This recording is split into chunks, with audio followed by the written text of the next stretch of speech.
Hello, ഇന്ന് ഞാനൊരു അടിപൊളി ഓർഗനൈസർ കാണിച്ചു തരാനാണ് വന്നിട്ടുള്ളത്. അതിനാണ് ഈ പോസിങ്ങൊക്കെ. സോ ഇതാണ് ആ ഒരു ഓർഗനൈസറുള്ള പെട്ടി. ഇത്രയും വലിയൊരു പെട്ടിയൊക്കെ വന്നു, പക്ഷേ ഓർഗനൈസർ ഇതിലും ഹൈറ്റ് ഉണ്ട് കേട്ടോ. അതിനത് ഞാൻ തുറന്ന് നോക്കുമ്പോൾ എല്ലാം പീസായിട്ടാണുള്ളത്. ആൻഡ് ഓഫ് കോഴ്സ് അതുപോലെയാണല്ലോ നമുക്ക് പാർസൽ വരിക. ആൻഡ് ഈ സാധനങ്ങൾ ഇങ്ങനെയാണ് ഉണ്ടായിരുന്നത്. 6 കളേഴ്സാണ് അതിൽ വന്നിട്ട്. ഞാൻ കളറുള്ള സാധനമാണ് ബുക്ക് ചെയ്തിട്ടുള്ളത്. ഇത് കണ്ടപ്പോൾ ഏകദേശം കുറച്ച് പേർക്കൊക്കെ പിടികിട്ടിയിട്ടുണ്ടാവും.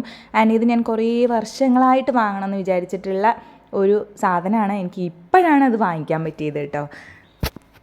പീസായിട്ട് വന്നതുകൊണ്ട് തന്നെ അതൊക്കെ എങ്ങനെയാണ് ഓർഗനൈസ് ചെയ്യേണ്ടത് എന്ന് എനിക്ക് ചെറിയൊരു കൺഫ്യൂഷൻ ഉണ്ടായാലും അത് ഭയങ്കര ഈസിയാണ് കേട്ടോ. അങ്ങനെ ഇങ്ങനെയാണ് സംഭവം വന്നിട്ടുള്ളത്. എല്ലാവർക്കും പിടികിട്ടിയില്ലേ? ഈ ഒരു സാധനത്തിൻ്റെ റിവ്യൂ ആയിട്ട് ഞാൻ വന്നിരിക്കുന്നത്. ഇത് എങ്ങനെയാണ്, ഇത് എത്രത്തോളം സ്ട്രോങ് ആണല്ലേ അപ്പോൾ പറഞ്ഞുതരാം. അത്യാവശ്യം നല്ല സ്ട്രോങ് ആട്ടോ. ഞാനിത് മനസ്സിൽ കണ്ടതിനേക്കാളും സ്ട്രോങ് ഉണ്ട്.